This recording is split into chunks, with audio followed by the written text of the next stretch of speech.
What's up, everybody? Welcome back to the Sideline Specialists. We are bringing to you episode number 6. We're talking about the NBA playoffs. We're giving you an MLB update and about Trout's injury, an NHL playoffs update, and of course, getting to the major NFL news in terms of Tank Dell, Odell Beckham Jr., Claypool, Zeke, Najee Harris, everybody. And we are giving 3 teams each of our NFL draft winners and losers.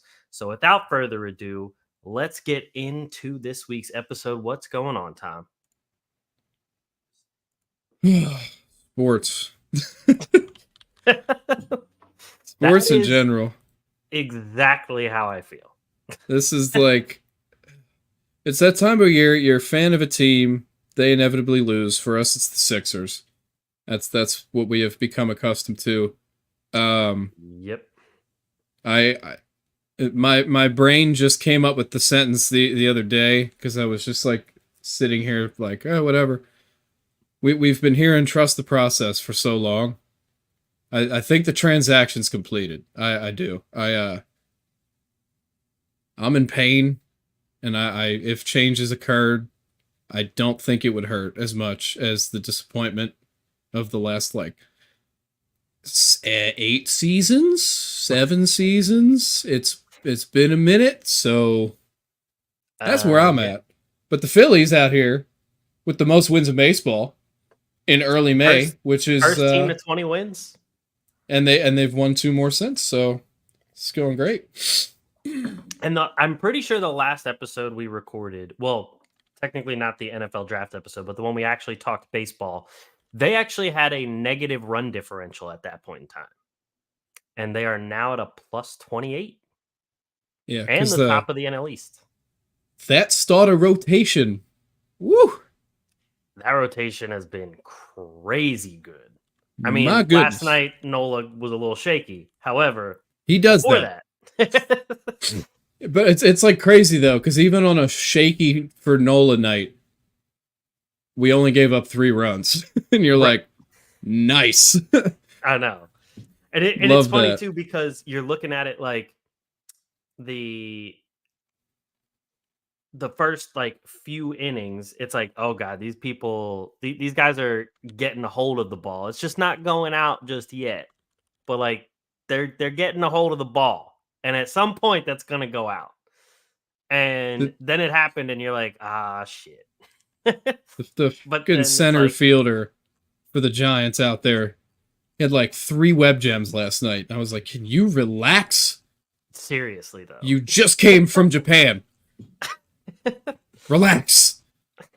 Why the catch he had on already? The catch he had on Rojas. Holy. Oh, I was legitimately looking back at the highlights and just like saw that one, and I was just like, really? Like, why? I'm like, does he have super glue in his glove? Because he barely got glove on that thing, and that ball was a rocket, and it was just like, in the glove, didn't move. I was like, excuse me? What is that? He was just like, I'll take that, thank you. It was, it literally was the most casual thing I've ever seen in my life. I know. Is San Francisco supposed to, like, have they gotten a bunch of prospects lately to like really have a promising future? Because I don't know much about the Giants. I haven't looked into like that many teams lately, but I don't know what their outlook is supposed to be like. I know they're not good right now, obviously. It should be better than this. I'll be honest. Oh, okay. They should be better than what they are right now, I think. Okay. Like their pitching staff definitely screams that they should be better than this. Mm-hmm. Like they signed Blake Snell. Mm-hmm. I forgot about Blake Snell. Acquired Jordan Hicks as a starter, and that's who we played last night. Right. Logan Webb was either a Cy Young finalist or he's won one already. I can tell you that in a second if it shows me on MLB.com. I have his MLB thing open. I know he was a finalist. I just don't know, like... Let me see if his baseball ref has it. Yeah. So in 2023, he finished second. Literally last year, he finished second in Cy Young voting. Oh, Um, shit. and the year before, he finished 11th. So like, he's like, you know what I mean? Like their starting rotation on paper should be pretty good, and then you look at like their batters, and it makes sense that they would be better than what they are right now. Right. They have a good bullpen. That's one thing like they definitely have. But We might as well just open up with our baseball topic because we're already on yeah, baseball. So. like they've got some. They have youth. They have some older guys, but they have some youth too. So it's not like they're completely lost. I just don't know if they've been drafting well. Right. This is the NL picture right now, at least for those watching on YouTube. I mean, they're third in the NL West. They're 15 and 18. Their run diff not great. It's essentially the offense of the team that's really not doing well at all.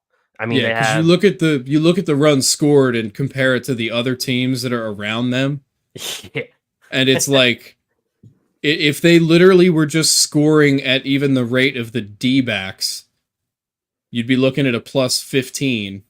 right. But they're only 4 runs more scored than the Rockies, who are 8 and 24. Yeah.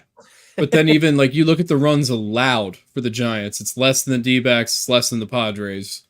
Right. It's like, and it's way less than the Padres. So it's like, all right. Like they can turn this around. The problem is the Dodgers have turned it around, and they're gonna run away so fast it's actually a joke. Like Walker Bueller's back in four days.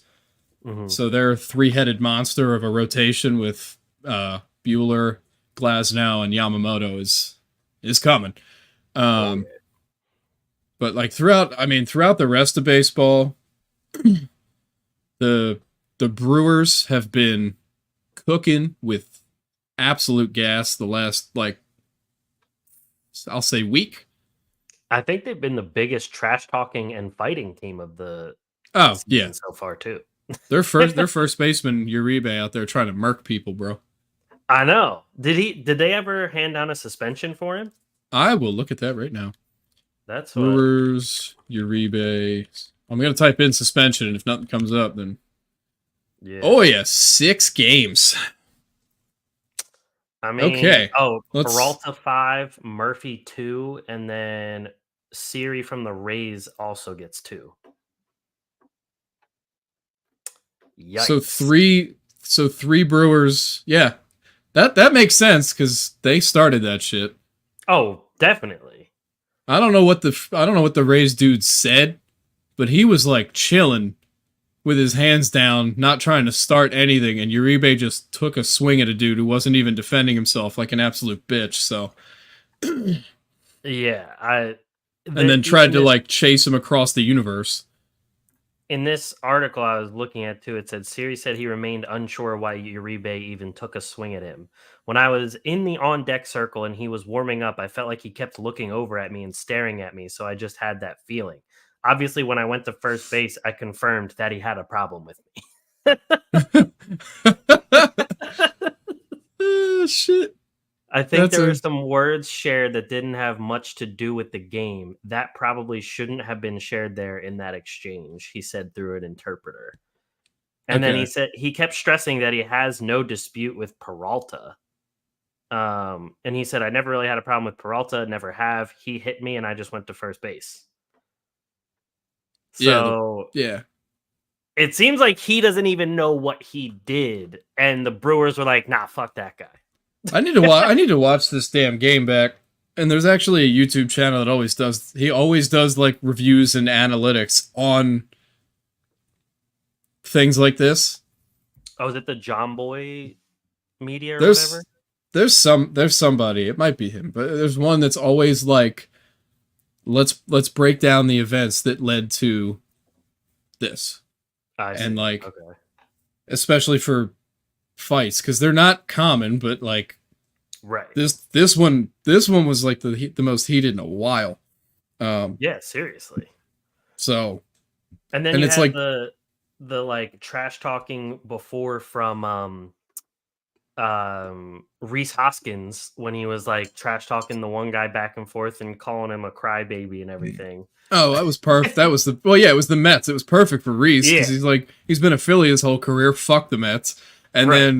then he goes to Milwaukee and just takes the Philly with him. You're like, we were all watching. Like, all of the Phillies fans saw that shit and we're like, we miss you, buddy. Thank you. Oh yeah. Philly fans Uh, were Brewer fans for a little bit there. oh yeah, that was perfect. Um, I think my favorite part is at the top of your screen there, sitting alone atop the NL East. Hell yeah. As of last night, with the win over the Giants, are the Philadelphia Phillies. 22-11. I need this to continue. I need it. Seriously. I I mean, need it.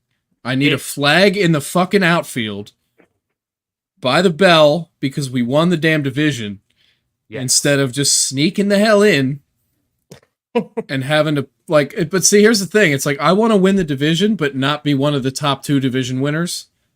Right. I don't I feel want like they always us. get screwed. Yeah, I don't want us to be one of those teams that's sitting and waiting. I want to play, and I know the Phillies do too, because we've 2 years in a row we've run into the Braves when they were the team that was waiting, and we got to play a first round series. Yep. And we whipped that ass twice, and I don't want to be the team that gets like complacent. Yeah, for sure. And That it's would definitely like everyone always talks about like, you know, how basketball people say it's a game of runs and different things, like different sayings and so on and so forth. But baseball really is a lot of momentum built over every day and every game. Yep.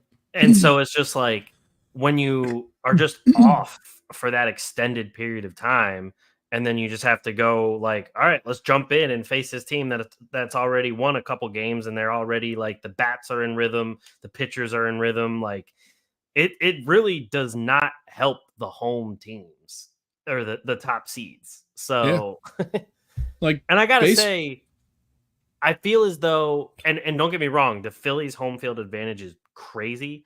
I feel as though home field advantage in baseball isn't as big as other sports.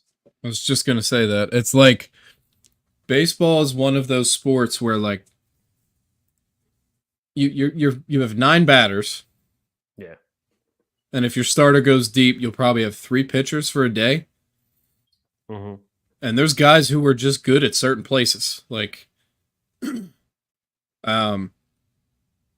that's just how it goes. Like, and even if you look at the standings, like there's some teams that are like really good at home and shit away, or vice versa.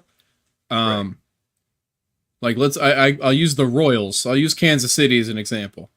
So, okay, Kansas City's making the playoffs this year. I'm going to make that prediction right now.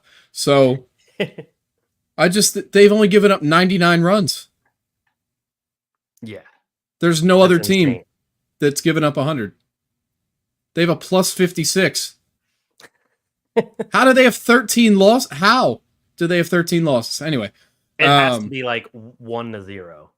Yeah, but you like look at their home and away, right? 13-5 at home, 7-8 on the road. Right.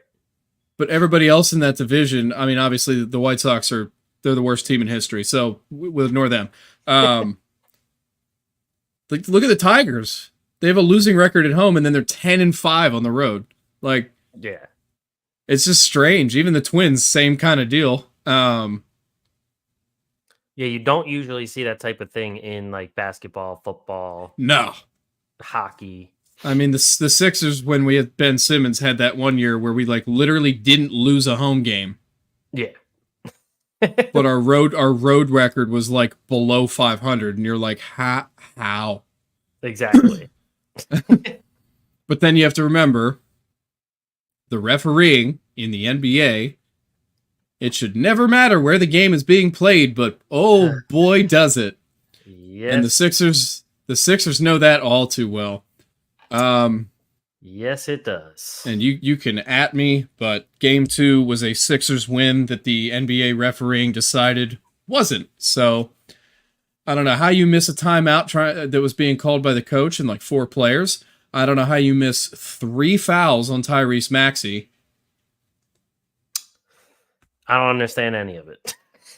Fucking like I'll cheer for the Villanova boys. I think they're going to beat Indiana. Probably. But they're not beating Boston.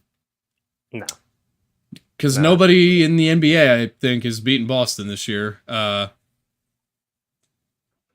that. I think Minnesota is going to beat Denver. I think it'll at least go 7. Well, hold on. Before we get to basketball. Yeah, I know. But we're just like, we're talking like just the home away everything. That's why like you'll see that in the NBA. We'll wrap it back around. Like in baseball though, like you genuinely just have dudes like they'll show their career stats at a stadium like during a game. Right. And it'll be like asinine. And you're like, how though? Like if it's like versus an NL East team, like say it's like Matt Olson on the Braves, right, and his stats at Citizen Bank Park are probably good because a lot of home runs get hit there, and that dude hits for absolute power. Same with like Marcell Ozuna. I swear to God, every game that guy plays in Philly, he hits a home run every single game, and does his dumbass celebration at third base, and it's just like, one time can we just call in Alvarado in a meaningless game to just throw one behind him? Don't hit him, just throw it behind him. and make him clench a little bit, because right, we can't have him just running wild every game. There's obvious good teams in baseball right now. And there's obvious really bad teams. Yeah, but it's also just like baseball's interesting because you have stadiums like Citizens Bank Park, which are more batter friendly, and then you have stadiums like Fenway, which are more pitcher friendly. So like, I think it's the only place where these different stadiums benefit different parts of teams more than others. Because like basketball, it's the same. The court is always the same. Football fields always. You remember? You remember old Houston? Yes. With the fucking hill. Yeah. Like. Why? And there's a reason it's gone, because that's a really stupid difference to have, because it was making any like center fielders chasing down a ball rip their Achilles out of their body trying to blindly go for that, and then their next step lands on that thing. Done. But like then you're like hurting your own players. like the hardest stadium to hit in currently, I believe, is Miami's. Because it is literally deep everywhere. Right. Like when you hit a center field, like left center home run at Miami, you hit that thing a ton. It's like because they have the foot marker on the walls. It's like 430 feet to left center, which is insane. That's a nuke. Like, what do you have to do to that ball? Like the Phillies, it's 409. At the top of that wall. Right. Like 430 is an extra like freaking like 6 rows. Yeah, it's ridiculous. And that's the thing that I think is both cool about baseball, but also very different, is just like you have those type of differences going to all different stadiums. And it's just like, that's when, like you said, there might be now, especially in like today's game, they change lineups way more than they ever have before. So now you have like all new guys coming in just because you're going to a different stadium.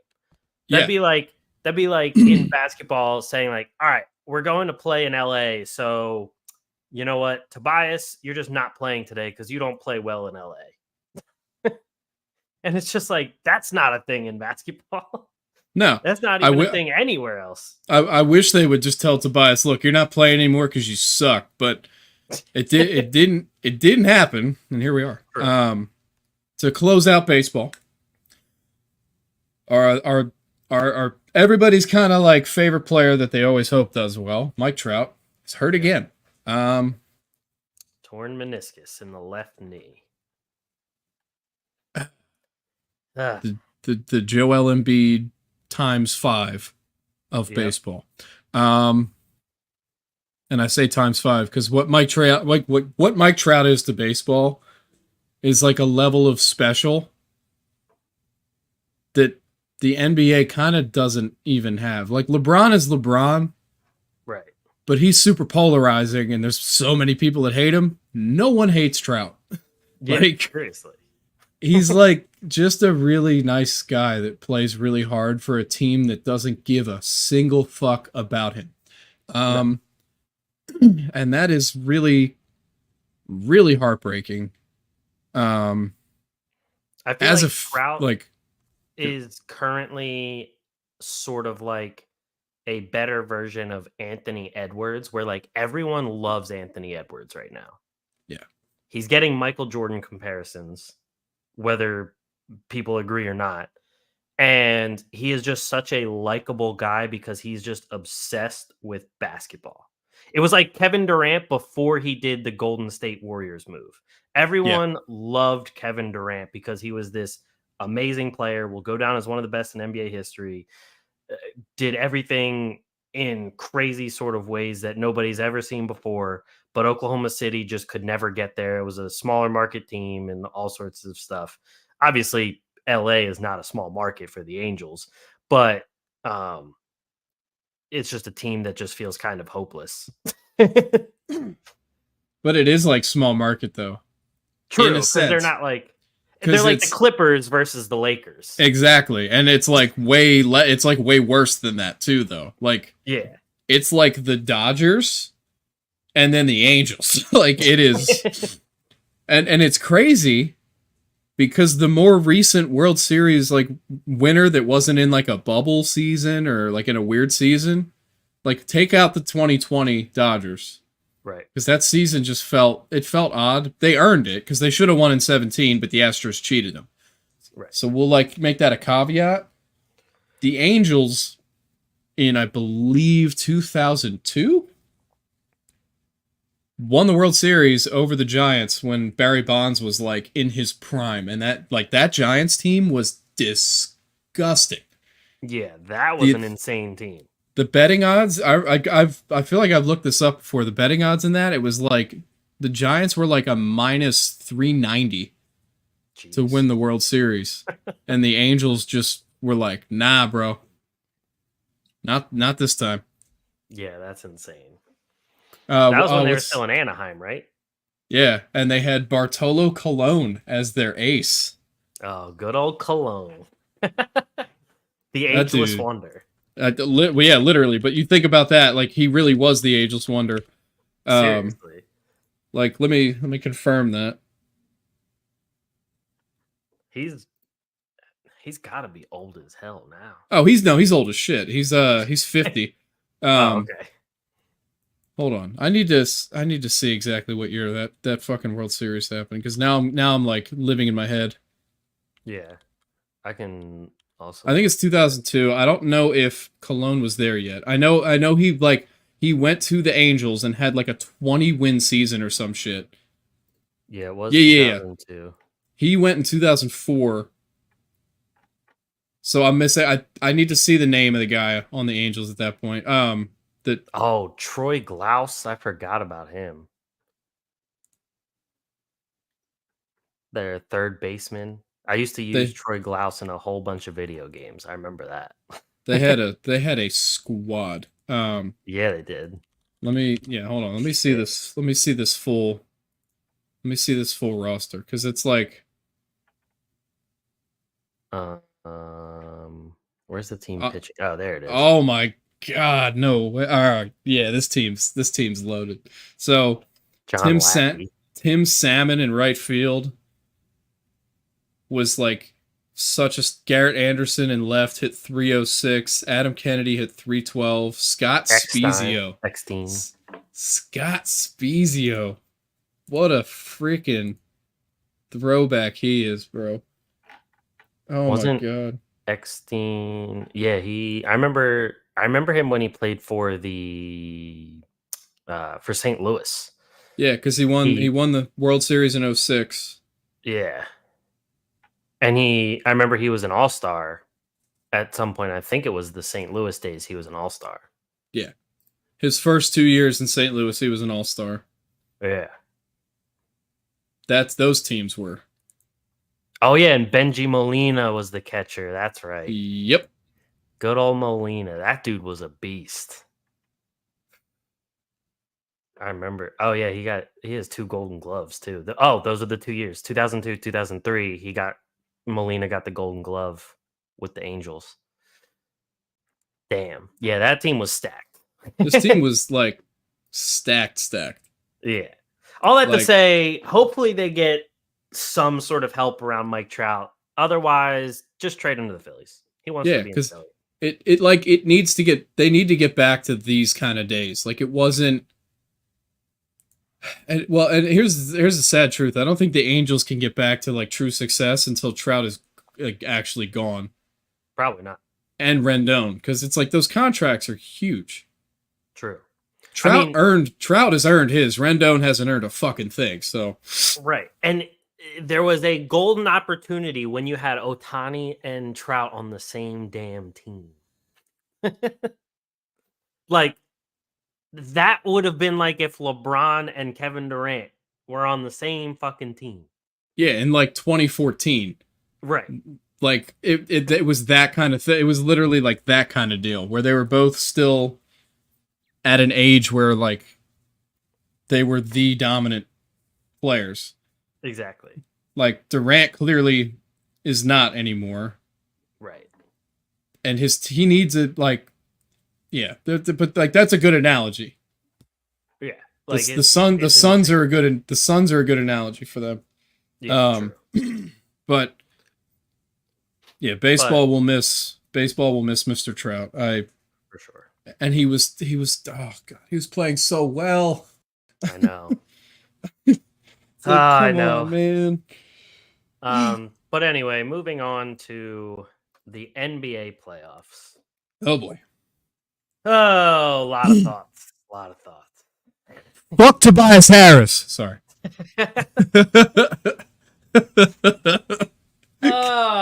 Lord. But yeah, we have all of the second round series decided except for who will play the Celtics. The Magic forced a game 7, which I'm very excited about. I really like the Magic a lot. I love Paolo Banchero. I think he's going to be a stud. He's only 21 years old and he's already a beast. But him and Franz Wagner have been doing a great job together, and Donovan Mitchell put up a 50-piece and still lost last night. So the Magic, they have some balls for such a young team, especially with Cleveland, who has Donovan Mitchell, Jared Allen, Evan Mobley, Darius Garland, Karis LeVert. Like, they have a lot of guys that have been in the league for a while now. They had a disappointing playoff run last year when they lost to, I believe it was the Knicks in the first round. But yeah, there's a lot around that team that they still have plenty of talent. And JB Bickerstaff is a good coach too. But so that's the last first round series still going. I think it's the only one that's actually reaching game 7. There was a couple that were close, but the only one getting to 7. So obviously, as people on YouTube can see below, I have Rip Sixers. Did I expect them to come back from a 2-0 and then a 3-1 hole? No. Did I expect them to be able to win this series before the series started? Yes. Even though the Knicks were a 2 seed, they are a very good team. However, I don't think if you look at past 2 seeds, like you look at the Nuggets right now, the Knicks are nowhere close to the Nuggets in my mind. You look at them versus other 2 seeds in recent history, they really aren't that close in terms of team skill, team talent, or even team like makeup. So all that to say, the Knicks did a great job. Jalen Brunson put up stats that haven't been done since Michael Jordan. Brunson, with the first 2 games aside, because the first 2 games he did not play well at all, but the next 4 games in a row, the least amount he scored in those 4 games was 39. So he was an absolute beast. Um, a lot of back and forth in this series that I think that this was probably one of the best playoff series in like the last 3-4 years. Like that even includes like conference finals, the NBA finals. Like I think this was one of the best series in recent memory. And the Sixers are, to me, they're at just a big impasse right now. I posted on Threads, I think it was yesterday, the day before, because somebody posted a meme about like the constant playoff disappointments of the Sixers, losing in the second round, then the first round, then the second round, pretty much over the past since 2017. And I said the whole reason the process started with Sam Hinkie was to avoid this exact situation. It was to avoid being good enough to make the playoffs, but not good enough to make the finals. Because now you're in a sort of purgatory where your stars are getting older, but you're also not getting high enough draft picks to have your best chance at getting another star. Yeah. Can you still draft one? Yes, but the odds are a lot lower. Like we got one in Maxey. Right. So like there's the chance, but for the Sixers now, like 3 years ago I'd say I never trade Embiid. Mm-hmm. Right now, I'd answer the phone. And at least here, because you have to be forward thinking now that you see what Maxey's going to become. Right. Like you can't leave him hung out to dry to a point where he doesn't want to be here. Right. And like Embiid just, it's so frustrating. Like I'm sorry, we can't keep doing this every year. We cannot keep doing this shit every single fucking year where you get to the playoffs and he's hurt. You can't. Like you are not. I don't think we're going to get over the hump with him. And that's a shame because he's given every fiber of his being to winning here. Right. But the problem is the fibers of his being keep breaking. And it's painful because it's like, I love the guy.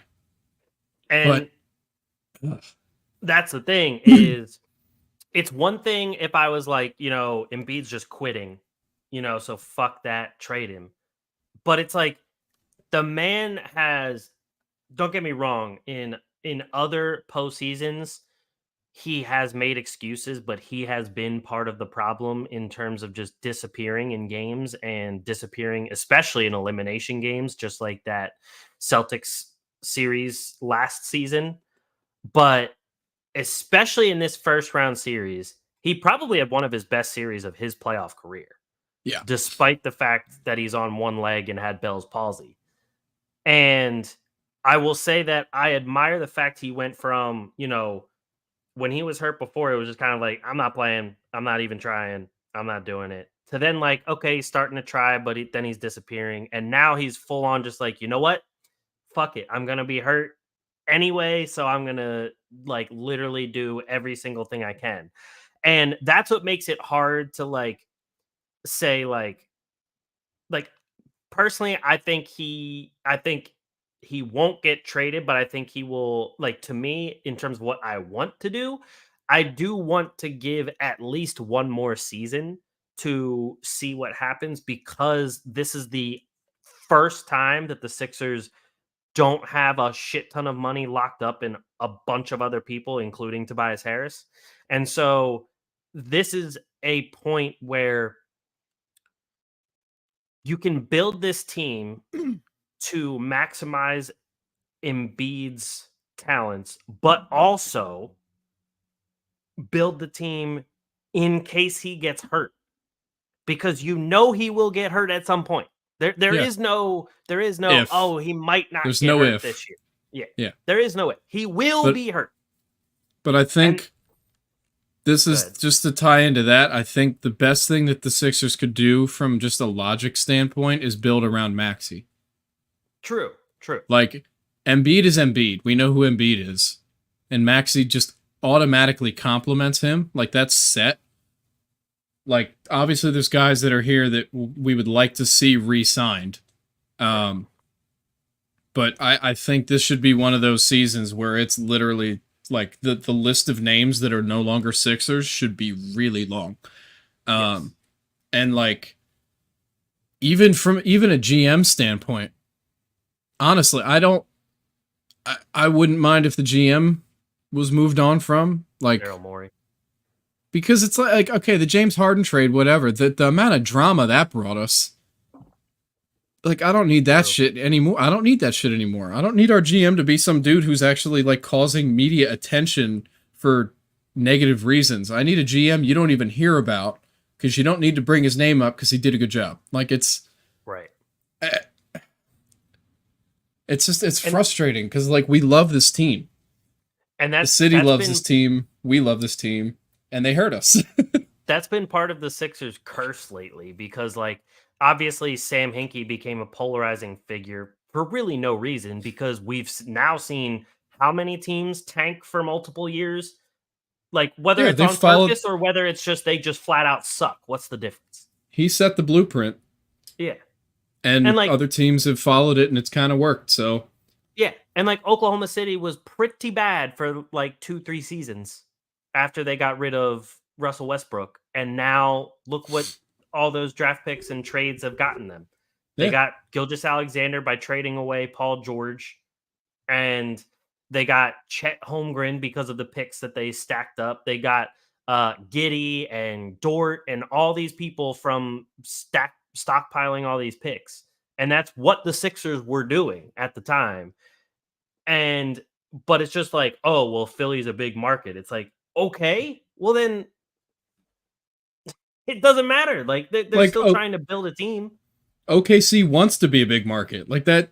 That's Exactly. that's the goal as a franchise, is to draw attention and get eyes and get national TV time and get sponsors and get all these rights and everything.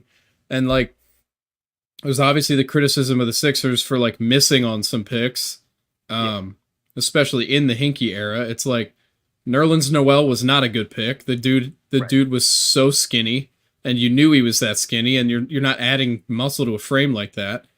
MCW was good for a solid amount of time before injuries really just slowed him down and made him a backup, and now kind of nowhere as far as being on the floor.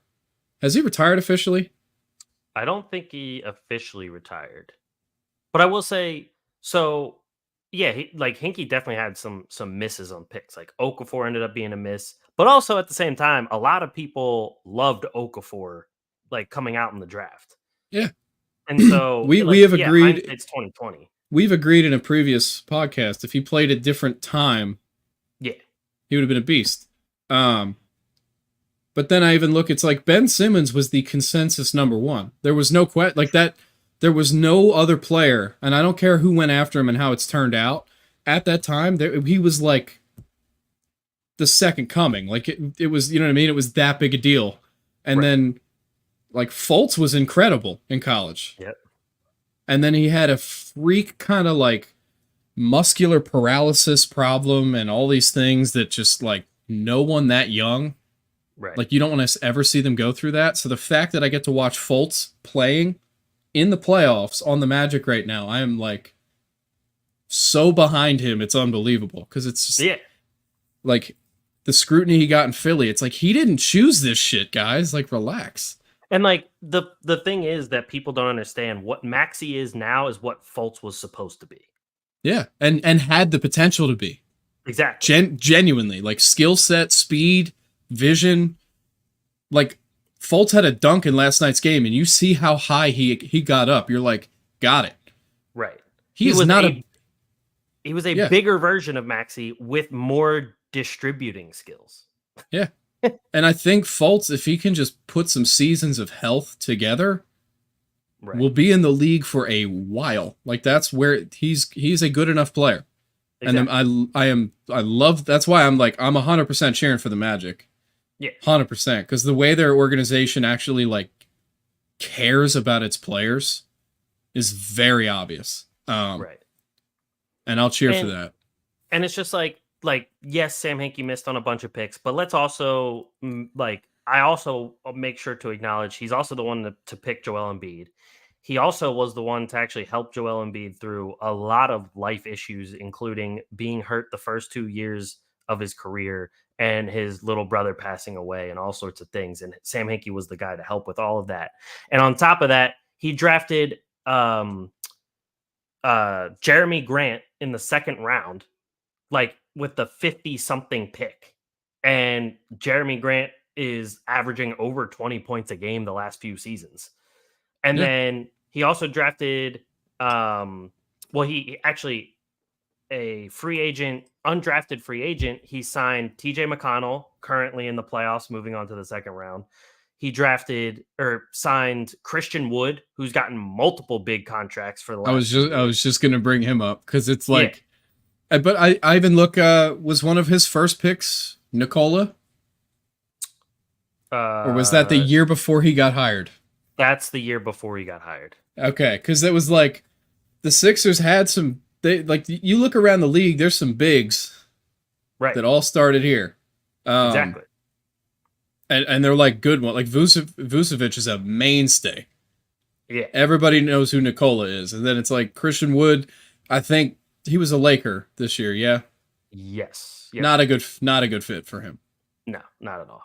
you have that size, you need a team that does not like have that size so that you can shine. But then like Grant got to show off in Portland because they suck. But right. But also Robert Covington was an undrafted free agent. And then you also had Rashawn Holmes was drafted in the late second round. Yep. And he went on to be a serviceable backup. Very good, very, very good tenure with the Kings. Exactly. So like he has hit on plenty. He's also he turned MCW, who depreciated fast, into the first round pick that later became Mikal Bridges. But of course, Hinkie wasn't there when that whole trade happened.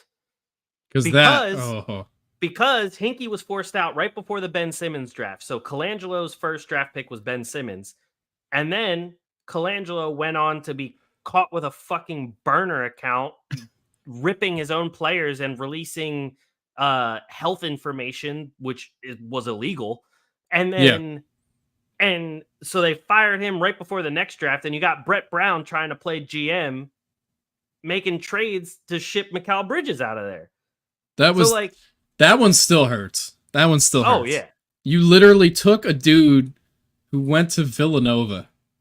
And from Great Valley. He wanted to be a fucking Sixer, and then you trade him for Zaire Smith, who has now become a bag of potato chips.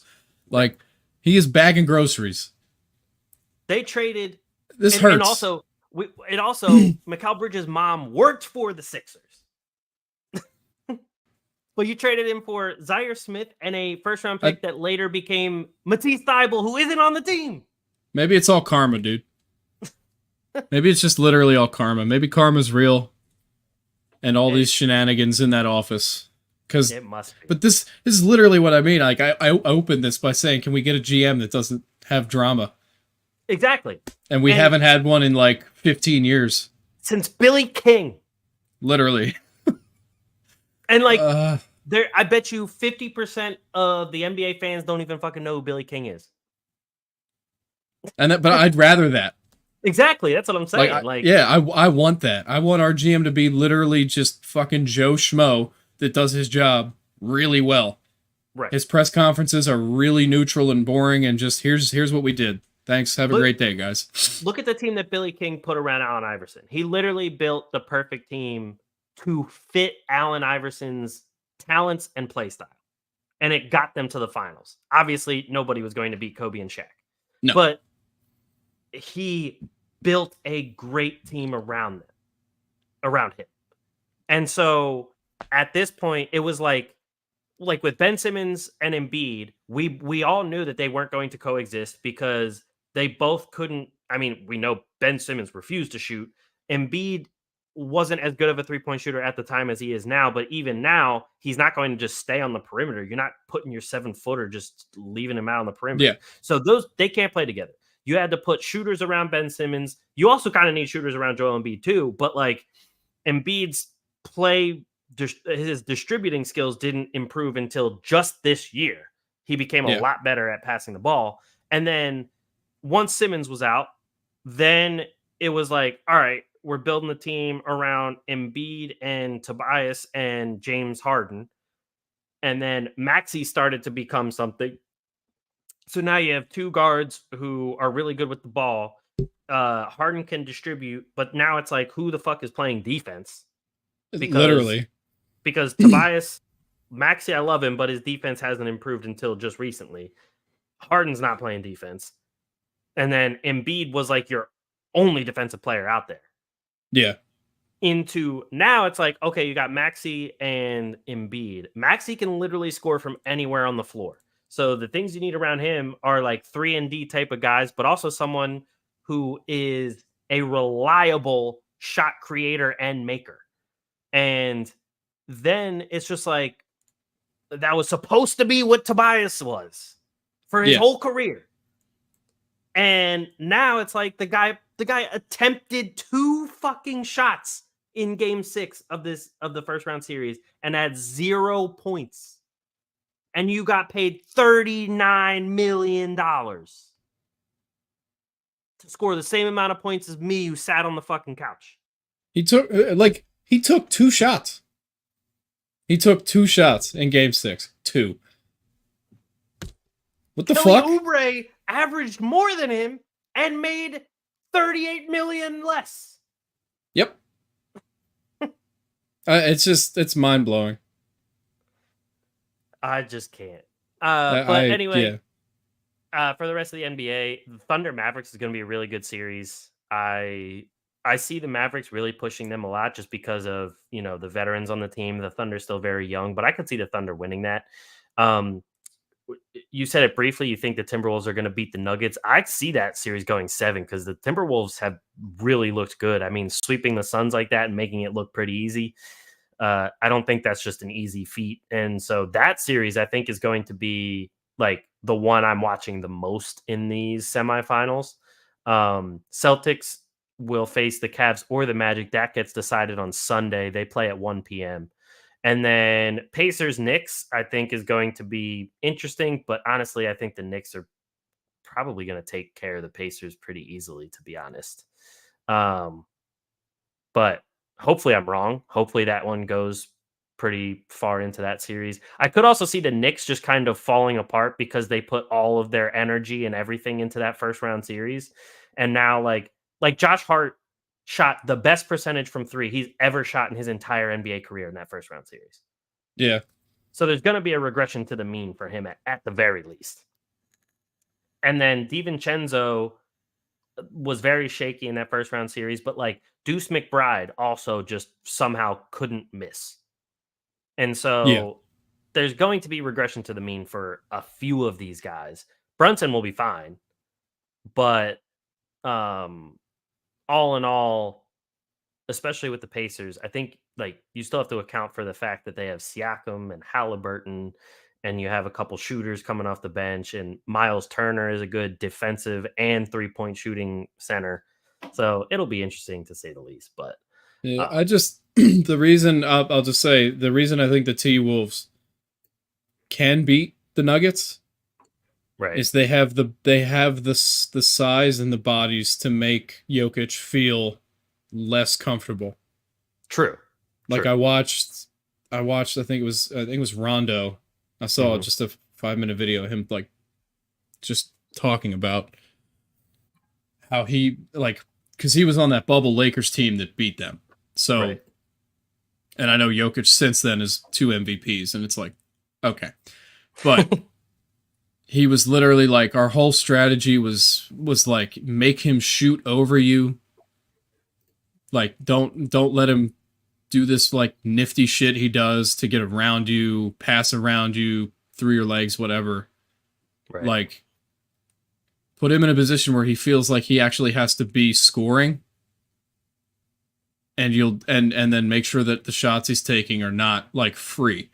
Like he'll still make some because he is who he is, but it's like if you can play the game like that and have him feel kind of disconnected from Porter and Murray, Right. you have a really good shot. And like, I like the matchup of Ant on Murray. Same. If they choose that, I mean, Gobert, as much as we judge him under the basket, he is still impressive. Yep. Like, I won't discount it. I mean, he's a really good defender underneath. And then if Cat can be just getting healthier or whatnot, like as time goes on, all he's going to do is get better and better, and he is strong as hell. So, right, like they got to just and they need their bench to step like way up. Like their bench has been good. They obviously had 6 man of the year, but like you need to come out of like play out of your skin because yeah, this for them would be, I think, matchup wise the toughest series. Right. Because they will out physical the Thunder, they will out physical the Mavs if they make it through this. For sure. Like, so McDaniels is a very good defender too, and you have him on Michael Porter Jr. So at that point, you kind of I would just like force the Nuggets to beat you with Porter Jr. and Aaron Gordon. Just as much as you can, try and take Jokic and Murray out of their whole chemistry. And exactly. Obviously much easier said than done, but yeah, that's definitely but that's 100% got to be the game plan. For sure. And they know that, but that's the series I'm definitely like so excited to watch. Yeah, that's going to be a great one. Yeah. So yeah, moving on now to the NHL playoffs. And I will bring up the bracket here as well, and I will let you take that one away. So I feel like when we did this prediction, so far I think I was pretty damn correct. I think you were too. Like, I want to look up my bracket challenge that I entered and see. I know for a fact you said Carolina, the Rangers, and Florida. And then I just forget if you said Nashville or Vancouver. I definitely said Vancouver. Okay. Because I know you said Edmonton and Colorado. I know that. My bracket is 100% right now. So, damn. Yeah, this is lit. I knew Carolina was just like hot, like stupid hot, and I didn't necessarily think they'd win in 5, but I knew they'd win that series. This next series against the Rangers is going to be must-see hockey. Seriously. Okay. I don't care what the other matchups are in the second round. That's the best one. Like Florida-Boston would be pretty cool because they obviously, like 2 seasons straight, have met in the playoffs. And last year, Florida being the 8 seed and like winning in 7 against Boston. Boston was up 3-1 in that series. Like that would be that will be a series with physicality like every game. So, Vancouver won every single game against the Oilers in the regular season. I have no fucking clue how this series is going to go. Edmonton is heavily favored by the betting odds right now. Okay. And one of the big parts of that, though, is Thatcher Demko, the Canucks starting goalie, is injured with something because hockey does not disclose specific injuries ever. That's one of their things. If a guy has like say he has a broken ankle, they will tell you lower body injury. That's all they ever do. So why is that? Because it's, I guess, like, honestly, they keep it like more personal than any of the other sports. Okay. Which I don't mind. That would be fine with me. But they've like always done that. The only time you actually find out like a specific thing is if it gets leaked by somebody. Okay. So I did not have Colorado beating Winnipeg. I thought Winnipeg was just on a roll going into these playoffs. But the one thing I do remember saying about that series is the experience of winning that Colorado has might get them there, and they beat them in 5. They lost game 1, they won 4 straight. Like that game 1 happened, they felt sick about it, and they did not look back, because a couple of those games too, like Winnipeg was up 2-0, I think, in game 3, and Colorado scored like the next 6 goals. Jesus. They were just like, not today. And I was impressed. This Dallas Vegas game 7, I am praying to every single hockey god that there has ever been that Dallas wins that game. Really? I am so sick of Vegas pulling this bullshit with long-term injured reserve. It's so fucking stupid. Like, Mark Stone went on long-term IR in like February, which means he should just be out for the whole, however far they go, he should just be out. And like 2 days before the playoffs, Mark Stone's back. Go fuck yourself. Get out of my face. Get out of the playoffs. You won your 1 cup. You're a new franchise. Go sit down. And Dallas, Colorado would be fun. So I want to see that. I think from the East, this Carolina New York series, I literally no clue. It sounds like it's going to be a crazy one. It is. Because the Rangers made Washington look as bad as everybody thought Washington was. Right. Like, Washington snuck in. They had a minus 27 goal differential, and they looked like a team with a minus 27 goal differential. They got handled every game. And then Carolina has this resiliency that's just like insane. They were down 3-0 in game 2 in the 3rd period and scored 5 goals in the 3rd period. 5. It was ridiculous.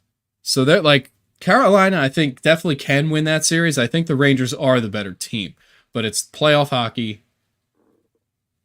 Like, whoever grabs the momentum and doesn't actually want to let go of it is gonna win that. And I mean, it is like New York will be hosting this series, so that is a big part of this. Because MSG goes kind of nuts for the Knicks. They go psychotic for the Rangers. Psycho. Okay. Like psycho. Do the Islanders Rangers also play at MSG, or they had somewhere? No, they play where the Nets play. Oh, Barclays. Okay. Yeah. Gotcha. Florida.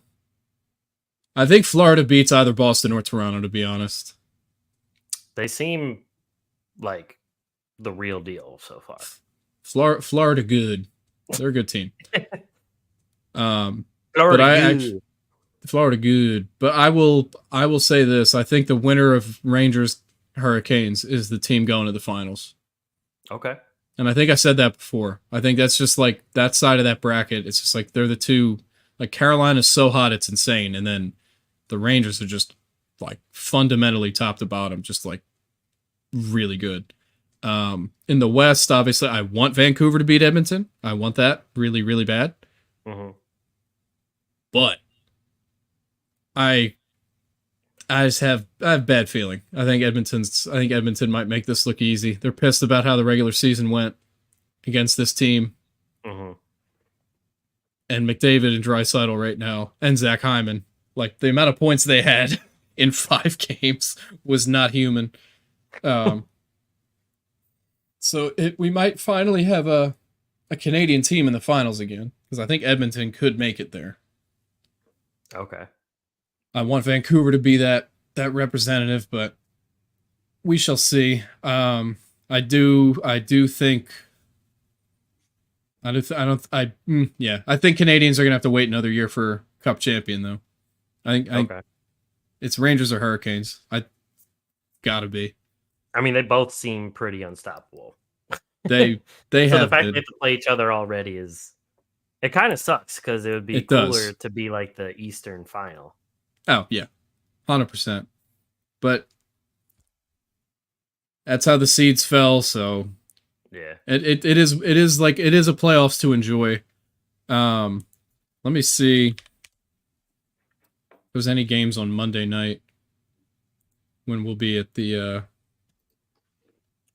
Yard House. Let's see. There's none scheduled yet, but there will be, because there's games on Sunday. Right. Like game 1 of Hurricanes and Rangers starts Sunday, so I'm imagining other series will start Monday. Oh So, yeah, they have to. and then probably NBA too. Yeah, I know there's definitely NBA games Monday. If I remember correctly, I Hey, believe Pacers the Knicks. Pacers Knicks and I think Thunder. It's T Wolves Nugs, according to Oh, ESPN. already game 2? Damn. Yeah. I mean, Other ones both could of be them. scheduled. Other ones could be added, I guess, but I don't know when because I know they obviously want to start the series and like get them rolling. But Yeah. Oh, I see. Tuesday is actually Mavs Thunder, and then Celtics versus okay, TBD. got it. But yeah, Yeah, but no, that yeah, checks there's out. good games. That checks out. um, with that being said, we'll get to some quick NFL news updates before we get to our final topic of the day. And I mean, around the league, you got, I mean, really unfortunate news with Tank Dell being traded for a shooting. It sounds like he should be good for the coming up training camp and everything like that. So that's great to hear. Um, really, not much else, not much like other updates outside of that. So it's nice to hear that like it's not going to keep him out for too long. Obviously, really sucks to hear anybody get shot. So, Yeah, um, but outside of him getting to some of the other news there, so Travis Kelsey signs an extension to become the highest paid tight end in the league. Not surprising, probably should be the highest paid tight end in the league. So, is what it is, and Kansas City keeps his services around. Zeke heads back to Dallas because Dallas hasn't done shit. I that one's just and he's out here going like I got unfinished business. Like, bro, you haven't been relevant in like 4 seasons. Like your Yeah. his stat decline is just like staggering. His last season on Dallas, everyone said Pollard was better. And now he's gone too. And you're like, all right, what is going on? Now he's What's like, now's my chance. I only have to compete against Zach Moss. I don't understand it. I I don't really don't either. understand it because it's like, hold on, Cowboys depth chart. Oh boy. So, It's like him and oh Rico Dowdle, right? yeah, Zeke, Rico Dowdle, Deuce Vaughn, Oh, dude. Royce Freeman, and Cooper or Connor Snoop Connor. Connor Snoop. No, it's Snoop Connor. It's Oh, backwards. Snoop Connor. What a. All right. I think we know who his mom or dad's favorite rapper was. Like, what are they? What is that? What are they doing? It would like no, they wouldn't be getting as much heat if Oh, Jerry wait, they Jones don't have. hadn't. No, he's on the Bengals. Oh, that's right. That's right. I don't know why I kept They thinking they, Cowboys. they wouldn't be getting so much heat if fucking Jerry Jones hadn't been like, we're going all in. All in on what? Right. You haven't done shit. What All in on exactly is all in? losing the players that were actually like decent on your team. Yeah. And And then not you're replacing like them with much? even in the draft, it's like you waited until the 6th round to draft a receiver, Right. which you needed. Like, I'm sorry, Brandon Cooks is old. CD Lamb's good. That's fine. Tolbert is Jalen not. Jalen Tolbert at the other as your other receiver. Yeah. They have 14 receivers on this roster, my guy. Cavante Turpin, Jalen Tolbert, Martavis Bryant.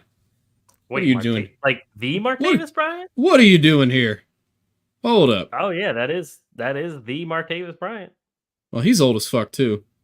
Well, yeah, he was suspended pretty much all the time. Uh August of 2015, suspended 4 games, substance abuse. Yeah. March of 2016, suspended 1 year, substance abuse. reinstated, then traded to Oakland, then waived, then free agent, then IR, then December of 2018 suspended indefinitely. November of And 2023 suspension lifted. And yeah, then but Dallas what signed they him to the practice squad, and now he's a free agent signed he for the team. played in the XFL, Yeah. and he was good because he is a hell of an athlete, but he's just an idiot. True. He's also 32 now. That's what I mean. It's like cool. Give him a. Actually, this is the perfect moment. Like, Dallas gives him a tryout. A dude who has had nothing but like off-field problems, right? Classic. And then the Eagles are like, let's just give John Ross a shot because he runs a 4.22. Like, why not? Exactly. And I don't mind. It'll just create competition in this like preseason training camp and everything. True. Do I think he's gonna like in training camp is always a good thing. I mean, I actually saw Kendall Milton, running back from Georgia, signed with the Eagles as an undrafted free agent. Yep. They had some solid ones. The Eagles always do decently well with the like undrafted free agent classes. Right. Like, let me see. I think the biggest one, I have to find his name. The biggest one people were kind of like, ooh, was he's a defensive tackle out of Baylor named Gabe Hall. I feel like I remember that name. He's just a big boy. True. But he's a solid player. And obviously, any Georgia running back, it's like somebody's got to give him a shot. We love Georgia, so of course it'll be us. Might as well. Exactly. So, yeah, I mean, the NFC East, it feels at the moment like it should belong to the Eagles. Right.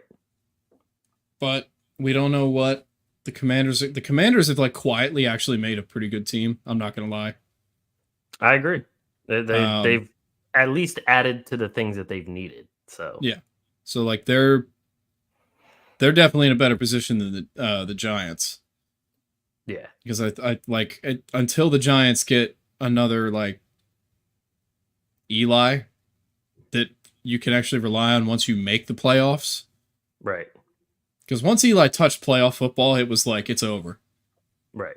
You know, like it's where, you know what I mean? Daniel Jones gets in the playoffs and he's like, help me. What do I do? I throw to the blue guys, right? Oh, but I mean, I'm looking forward to it, obviously. Right. And seeing the demise of Dallas always makes me look forward to it more. Of course. Just some other quick news around the league. So Najee Harris and Justin Fields both get their 5th year declined. I'm more surprised about the Najee Harris one rather than the Justin Fields one. I'm very curious to see what the strategy there is. I mean, I know a lot of people have higher hopes for Jaylen Warren, especially because he's been a little bit better in the pass game. And he's also a better blocker. But just kind of curious why not pick up the 5th year option, because it's usually not for that much money. So just kind of curious there. We all knew Kadarius Toney wasn't going to get his option picked up. That's not surprising either. DJ Chark signed with the Chargers. That was from a couple days ago. He got a 1-year, $5 million contract from them. Rumors are saying that Darnell Mooney and Rondell Moore are supposed to have major roles for the Falcons in their passing game. I believe that. I know they should have big roles because other than Drake London, I mean, there's Kyle Pitts, obviously, but like other than Drake London in wide receiver terms, you really don't have many other options. So yeah, and it's like that's why you got them. Like exactly. And Mooney is a solid receiver. He has just unfortunately been on the Bears the whole time. Yeah, I think this will be for Mooney. We'll see what he really is this year. Yeah, Because even I if agree. even if Kirk gets hurt, you got Penix, Yep, very true. and that man can throw. So A couple people that might be on the trade block. One is Bailey Zappi. One is Khalil Herbert.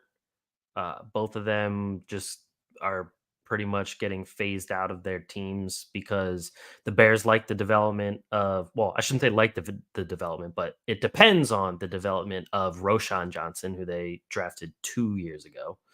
And they bring in DeAndre Swift, obviously, on a 3-year deal. So there's that as well. Juju Smith could just be cut. So I'd be fine with that. there's that too. I He mean, could yeah, just the go. He Patriots could have just go nothing to away. lose.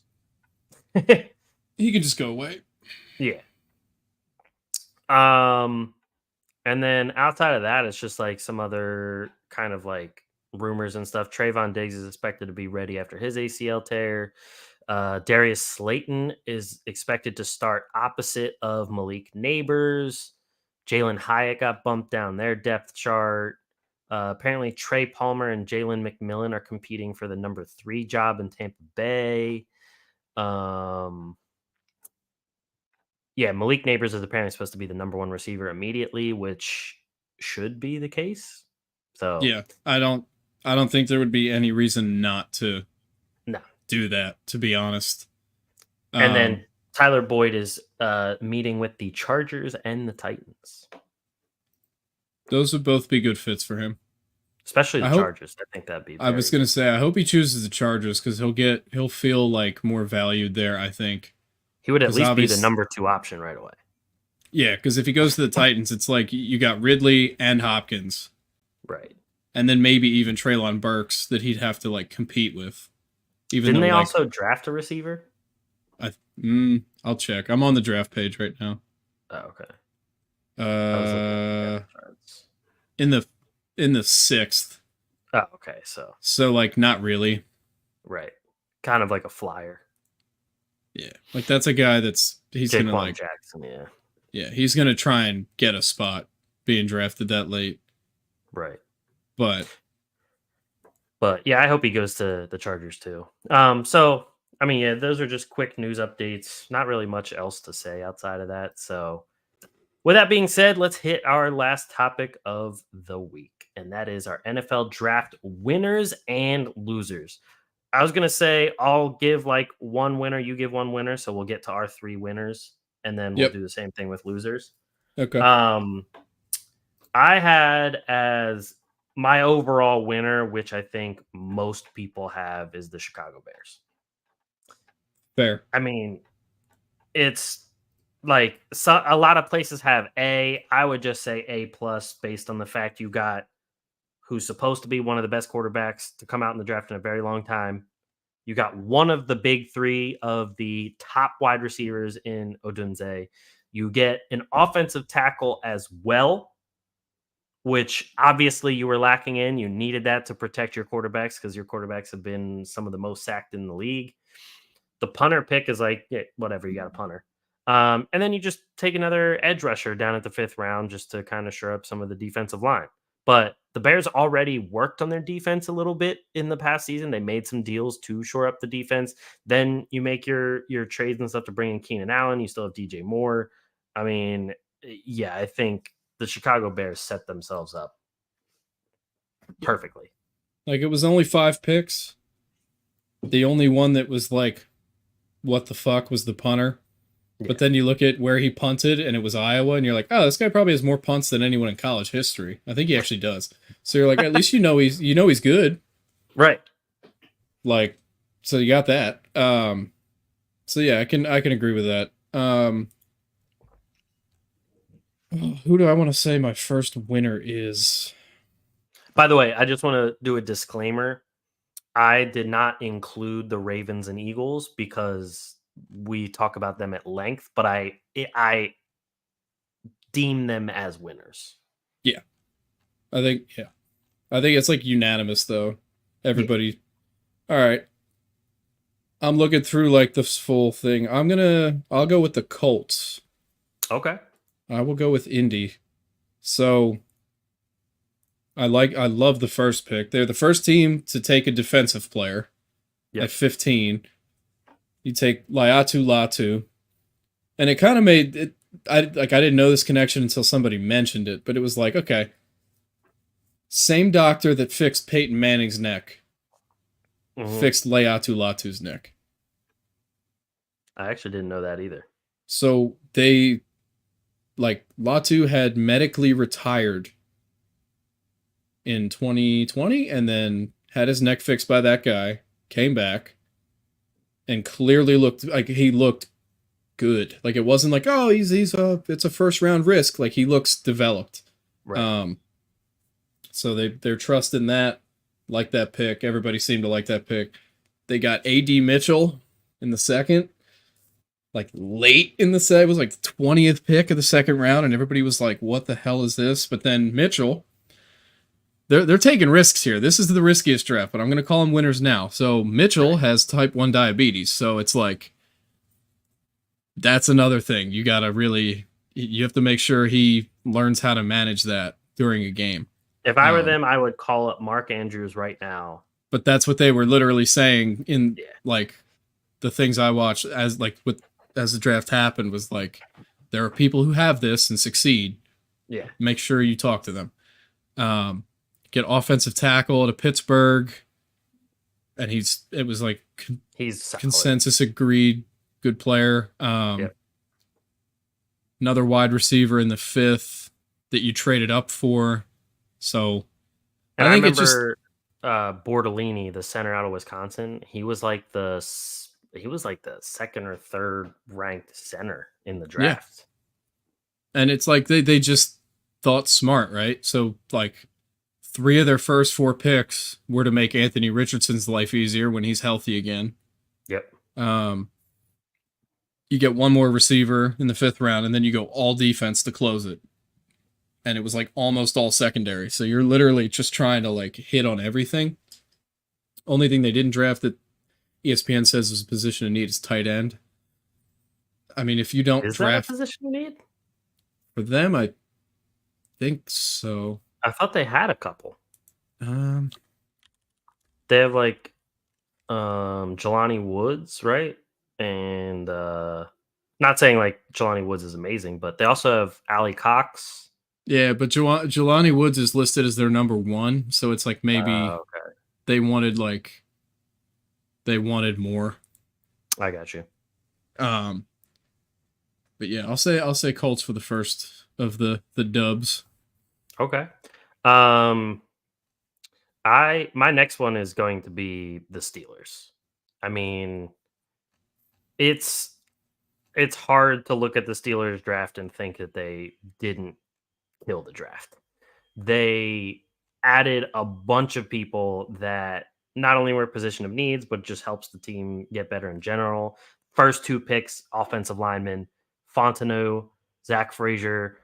I mean, everyone knew that their offensive line needed some big help after how rushed all the time Kenny Pickett, Rudolph, Trubisky, all those guys were. You also throw in a wide receiver with Roman Wilson, especially after trading away Deontay Johnson.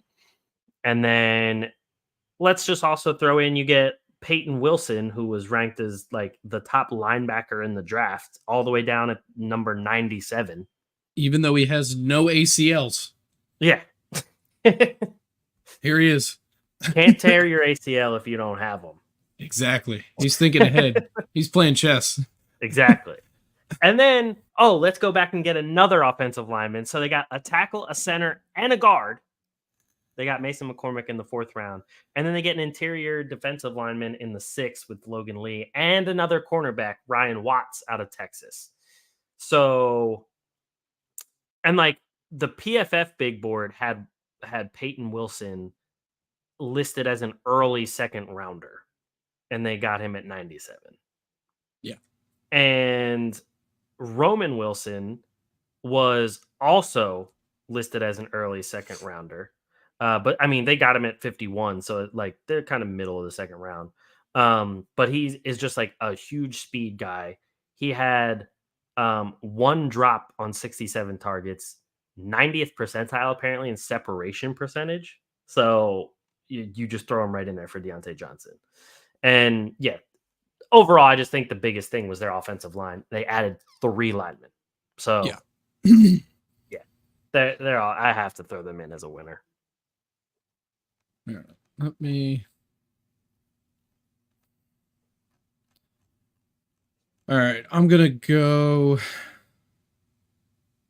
Let's go Tampa Bay. Let's say the Bucks. Good old Buccaneers. I think. Good old Bucks. I think this is fair. It's like you paid your quarterback. Baker had a prove it year. He proved it. And then the first position you go after is interior O-line. So you like Baker. You like the weapons you have, obviously, because we know that the receiver duo is solid. And then you want to make sure he's not running around like crazy all game. You get Graham Barton out of Duke, who will play like either center or guard, probably center for them though.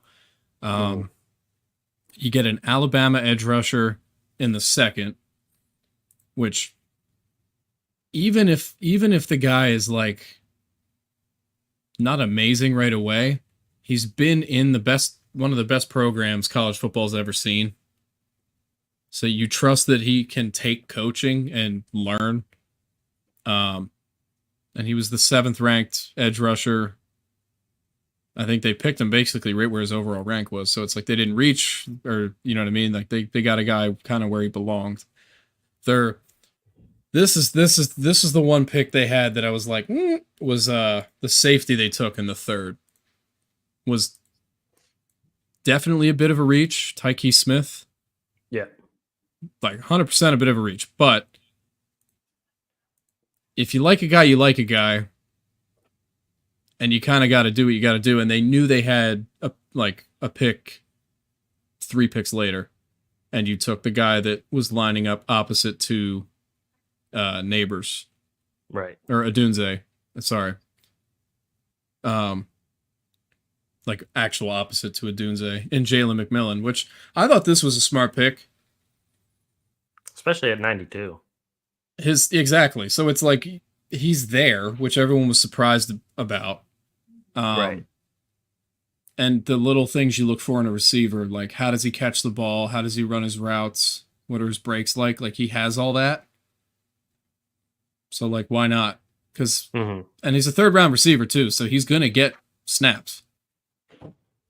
So why not? And then the end of it was literally just kind of like you get a running back, you get a guard, you get a tight end. It's got to create competition. So a little blurb about that guard, Elijah Klein. They actually said he wasn't on the PFF big board, but he did post impressive pass blocking numbers. He earned a 93.5 pass blocking grade in 2023, allowing just 3 total pressures from 372 blocking snaps. Pass blocking snaps. That's pretty good. Yeah. Especially as a 6th round pick.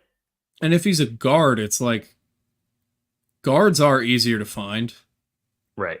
And everybody like knows that. That's why like when you see an offensive guard get taken in the 1st round, everyone's like, what the fuck are you doing? Right. But if you see it in like the 6th, you're like, oh yeah, that could be a guy. So it's just, it was just like an intelligent draft. Yeah. With only 1 reach. But that reach for them might make perfect sense for them. Like if they think he's a scheme fit and can be coached to be successful regardless of, you know what I mean? Like in that sense, I think well done. Right. Yep. And then my last winner, I'm going to say, is the Saints.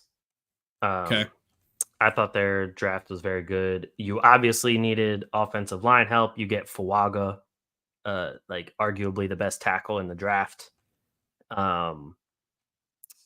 And he came off of a 90.9 run blocking grade for Oregon State in 2023. So really nice grades that he got in Oregon State there. And then you follow that up with shoring up the defense a little bit by grabbing Kool-Aid McKinstry at 41. McKinstry I don't need to kind of hype him up because pretty much everyone has seen what he has done. Then they didn't have a pick in the third or the fourth, and they had 3 picks in the fifth, and they go Spencer Rattler, which is kind of like, hey, we'll just see what happens. Jameis Winston isn't there anymore. So it's kind of just Carr, and then I guess it's what's his name that also plays tight end, Taysom Hill. Yeah. And so you can see kind of what you have there. Bub Means, my guy from Pitt, I think he's a very quality pick down at 170. Is he going to be like one of the best receivers in the game? Probably not. But according to PFF here, they said he racked up 16 receptions of 15 plus yards in 2023. And that's with Pitt quarterbacks who were garbage. He earned a 72 receiving grade in that regard too. So he's another big play type of guy, and you already have a couple big play receivers along with Olave, so that just adds to the receiving depth. Then you go linebacker with Jalen Ford, who's a decent run stopper, Christian Boyd, the interior defensive lineman, and then another tackle in the 7th round, just in case that, he might actually be solid. According to PFF, apparently he allowed no sacks or hurries across 467 pass blocking snaps in the FCS and had an 84.3 pass blocking grade, which ranked 5th among FCS offensive tackles. So there you go. Saints it is. Yeah. Totally fair. My last winner, I'll go the Chargers. Okay. I'll go the Chargers. Because, like, I get the offensive weapons were literally, like, cleared out, which, like we said before, is just, like, extremely rare to see an entire, like, wide receiver room just, like, emptied. But I think it made more sense for them. They were like, all right, Marvin Harrison is gone. He was the guy they really wanted. Clearly, I think if they were going to take a receiver, he was the guy. They didn't want to take anybody else. So they're like, we're taking Joe Alt. We're going to make sure Herbert is safe and secure. And then in the second round, where it made more sense to take a receiver, you take Ladd McConkey, who is just literally reliable. And why would you not want a guy who's just reliable? It just works. True. You get linebacker Junior Colson in third. Stud for the Michigan defense. Just hard-nosed player. They like his aggression. I don't even know how to read this dude's name. Abu Agbe, probably. He's a D lineman from Alabama. I don't ever have bad things to say about these people. I just don't. Right. Most of them actually pan out and have careers. So it's like, all right, you go back-to-back CBs. I don't know really much about them, but they were taken 3 picks apart. So literally, like, they valued them in the same exact way. And they have, they're the team with Asante Samuel Jr., I believe. So, like, yes. they need someone opposite him pretty bad, I think. Right. And then, like, these last rounds, it was literally, like, you take shots in the dark. And shots in the dark are fun. Because you take a running back out of Troy. So you have, like, you might know something about him that you like, but he went to Troy. So you have to see him play up. But then you draft a receiver out of Receiver U, and it's Jerry Rice's son. So you're just gonna hope for a moment that this dude is gonna continue developing. Right. Which is why you take him in the 7th. Brendan Rice was never gonna go early in this draft because, like, he's not like unbelievable, but his measurables and, like, touchdowns and everything, like, he can produce. And obviously he'll get to compete for a spot, and he might get one. Speaking of sons, did Frank Gore Jr. go anywhere? I think he got signed. UDFA signed. Buffalo. Yeah. Sorry, which is perfect because that's where Gore ended his career. True. So, and then Cornelius Johnson, another wide receiver out of Michigan. Let me look up his. I want to see his size. 6'3". Okay. Yep. They're just continuing with their we love big receivers out here. Because they really do, though. I mean, like Keenan Allen was tall. Mike Williams was tall. True. Um, Isn't Quentin Johnston tall too? Yeah. Yeah. That's why it was getting confusing out there. Hold on. Brendan Rice. Yeah, Brendan Rice also 6'3". Like this is all they do.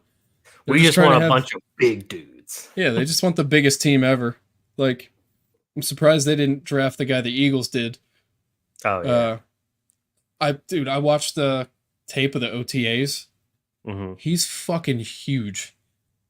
I don't doubt that at all. Like you'd see the line of receivers getting ready to do a drill, and his like entire like neck to head was like clearly above everybody else's, like top of their heads, and you're like, what the heck? He's so tall. But yeah, I'll say they're my last winner. Cool. Losers. I think we can breeze through. If you want to just list your three, I'll list my three. I was going to do the same thing, yeah, because I mean there really isn't that many losers, but Cleveland Browns is one of my losers. I just don't think they really added all that much. I mean, they didn't have that many picks in general, but they added a bunch of defensive players when like their defense didn't need the help. It was the offense that needed the help. Yeah. So weird to me there. And then Carolina, again, I think they could have done more with what they had, and they just didn't. And then my other one, I just had them up here, Atlanta. Yeah. I like Michael Penix. I feel bad for Michael Penix because everyone's talking about how terrible of a pick he is, but it's not because he's bad. It's because the fit was bad. So, yeah, Atlanta has to be on losers. Yeah, just they have to be on principle. I'll go I'm going Tennessee. The Titans draft was just I just don't. So it's like new everything in there, like new coaching staff. I don't know if the GM changed, but well, yeah, he got fired last year, or he got fired the AJ Brown trade year. So like they're obviously still trying to figure that out. And just the mix, it's like I like JC Latham, right? But you only took him because you really wanted Joe Alt, and he was gone. Devondre Sweat, you have no idea what that dude's going to be. You're taking him early second. He's like Jordan Davis, but not quite. Right. So there's a risk there because you need that guy to actually play snaps. It's just a confusing draft. I have to scroll through this and look at like grades, honestly, because you said two of the ones I was immediately thinking of. I mean, we can have the same. Nah. We gotta have six that just were like below par. Because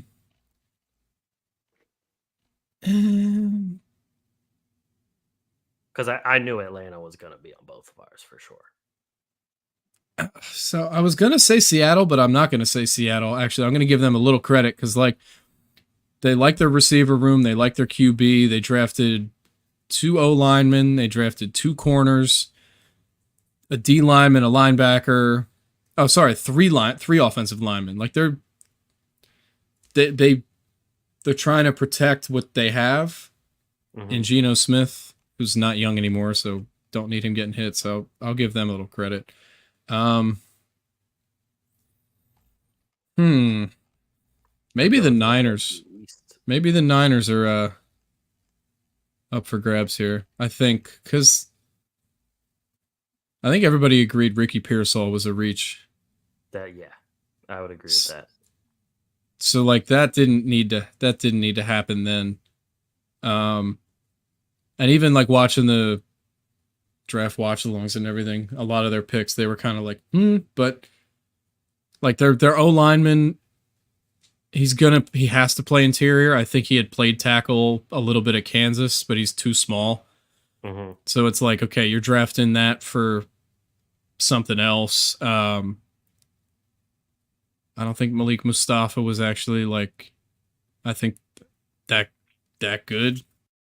Right. It was just, I mean, it was just tough. Like they were loaded in the fourth round because they had compensatory picks. But outside of that, it's like, what impact players did you add that actually make your team better starting like day one? Is where it's up for debate for them. And then what? I need one more. Yep. I was gonna give you one and say I they're could. in the NFC East. I was gonna say the Giants. Oh, I was gonna say Cowboys. See, I could say the Cowboys, but we've already spit roasted them so hard. True. Like we know how everybody who's watched this knows how we feel. I'll say the Giants. Okay. You only had 6 picks. Your QB situation is Daniel Jones, who you've now paid for. I mean, you overpaid like massively, and we know it, and everybody knows it. And then second round, so like you get Malik Neighbors, that's great, but he still has to have someone throw the ball that is competent. So like, cool. Right. You get a safety in the second, and Tyler Nubin, who's like not, he's like not bad, but he wasn't like he wasn't like jumping off for people. But this is where safety should go. Changer. Yeah, so it's like if you love him that much, like if you think he's going to fit your defense, then this is where safeties go. Right. But then just after that, it's like you only had 6 picks, and it was like, okay, you got your number 1 receiver, and that's the biggest impact you were going to have no matter what. He was 6th overall. Right. But outside of that, you have to figure out what actually like fits. So the only other pick I could see that might like really, really work for them is Theo Johnson, the tight end, because Waller is apparently disgruntled or whatever. Apparently he's retiring. Yeah, which he's been hurt so much, I wouldn't even. And he just got divorced. Yeah. Which something's going on. He fumbled that bag. Yeah. But something is going on behind the scenes for him.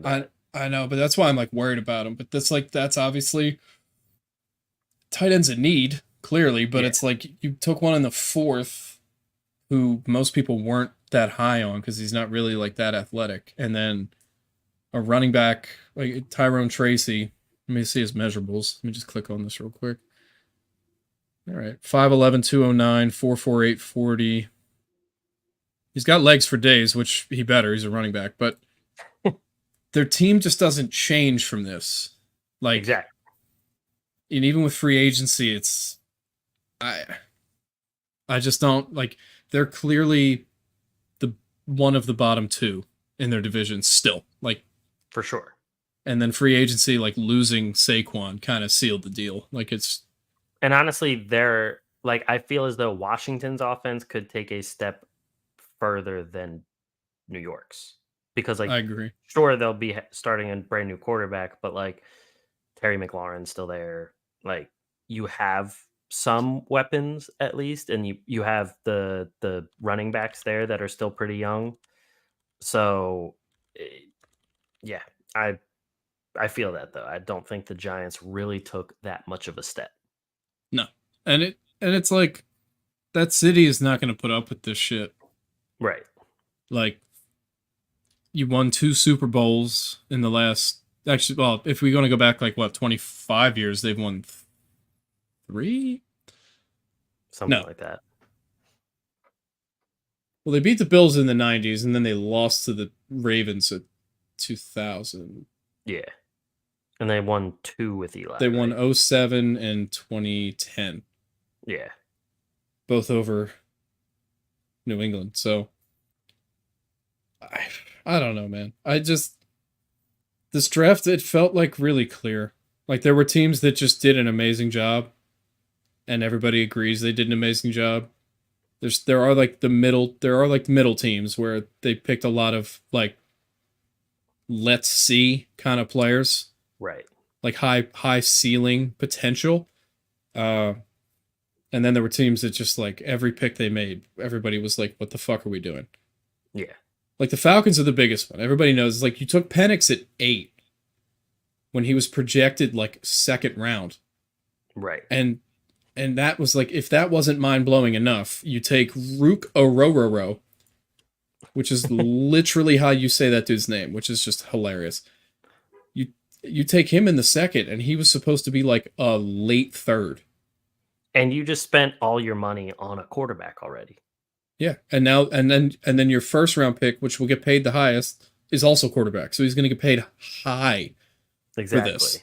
And it's like their first like decent pick was Braylon Trice in the third round. Which and that's is it. not Like, a recipe for success. Yeah, because after that it just went down again. It was like I don't get it. Yeah. No, I agree. But yeah, I agree with the Giants too. So that is our NFL draft winners and losers there. And that is all we got this week. So next week, hopefully, we get some nice fireworks going in the NHL and NBA playoffs. Those will continue. We'll be fully into the second round in both of those for sure. Yeah. Baseball keeps trucking along, and then football, we'll see what kind of news we get. There's a lot of rumors going around, a lot of undrafted free agents signings, and all sorts of stuff like that. So that's what we'll probably bring back with next week. So, to all of you watching on YouTube, we appreciate it. Please hit subscribe below, like for the algorithm, comment, let us know who your winners and losers are. Hit the bell, let you know when we go live with our latest episodes, because we go live at least once a week with our latest episodes. And we're everywhere you get your podcast, Spotify, Google, Apple, all that good stuff. So hit us up on there as well. Thank you for listening, and we will catch you guys next week. Peace.